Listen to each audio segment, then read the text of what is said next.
Agora eu vou falar para vocês sobre a anatomia dos ossos longos. A anatomia dos ossos longos ela é dividida em diáfise e epífise.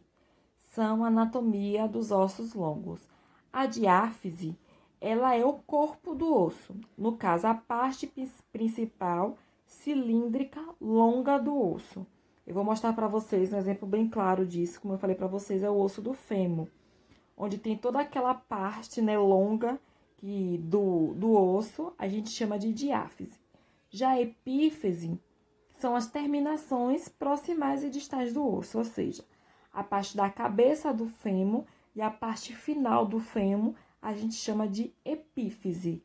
A parte longa do corpo do osso a gente chama de diáfise.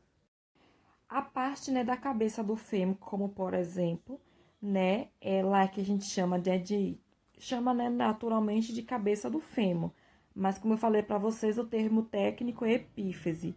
Ela é composta de osso compacto e osso esponjoso, como eu falei para vocês. Já na parte, né, do corpo do osso, no caso do fêmur, que a gente chama de diáfise, ali está o periósteo.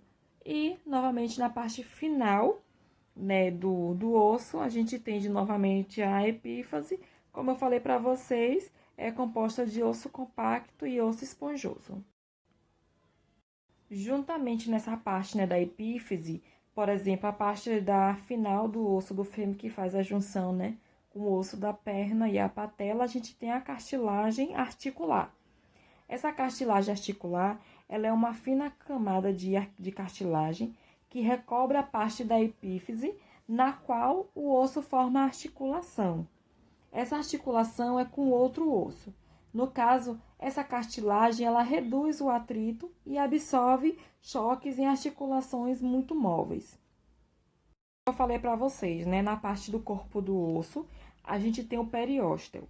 O periósteo é uma bainha de tecido conjuntivo resistente e sua irrigação sanguínea está associada à circunda superfície do osso em partes não recobertas pela cartilagem articular. Ou seja, o suprimento sanguíneo do periósteo se dá pela parte que não tem cartilagem, que não é coberta por cartilagem.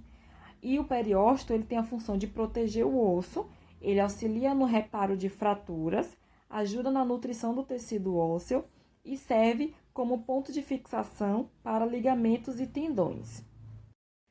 Já a cavidade medular, que eu mostrei para vocês na aula anterior, ela é um espaço cilíndrico oco, no caso vazio, no interior da diáfise, ou seja, no interior do corpo do osso.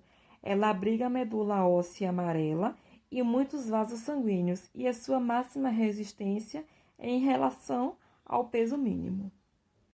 Além disso, como eu falei para vocês, existem os dois tipos de tecido ósseo, que é o tecido ósseo compacto e o tecido ósseo esponjoso. O tecido ósseo compacto, ele há em poucos espaços entre seus componentes rígidos.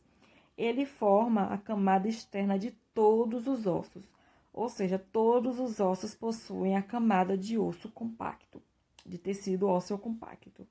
Ele constitui a maior parte das diáfises dos ossos longos, ou seja, do corpo do osso. Ele, além disso, ele garante a proteção e suporte resistindo aos estresses produzidos pelo peso e pelo movimento, em forma de tecido ósseo mais resistente. Ou seja, se eu perguntar para vocês qual é o tecido ósseo mais resistente, vocês já vão saber que é o tecido ósseo compacto e que ele reveste todos os ossos do corpo humano e todos os corpos dos ossos longos, ou seja, a diáfise dos ossos. Já o tecido ósseo esponjoso, ele possui espaços macroscópicos no seu interior e é só em alguns ossos. Tais espaços, eles são preenchidos por medula óssea vermelha. Ele está sempre localizado no interior do osso, protegido pela camada de osso compacto, ou seja, o tecido ósseo compacto, ele reveste a parte externa do osso e o tecido ósseo esponjoso, ele é a parte interna dos ossos.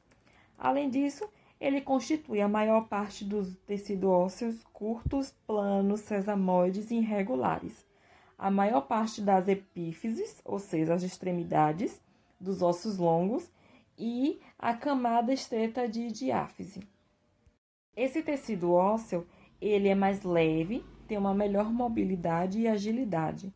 Ele tende a se localizar onde os ossos não são fortemente tensionados, ou seja, a parte interior. Além disso, ele protege a medula óssea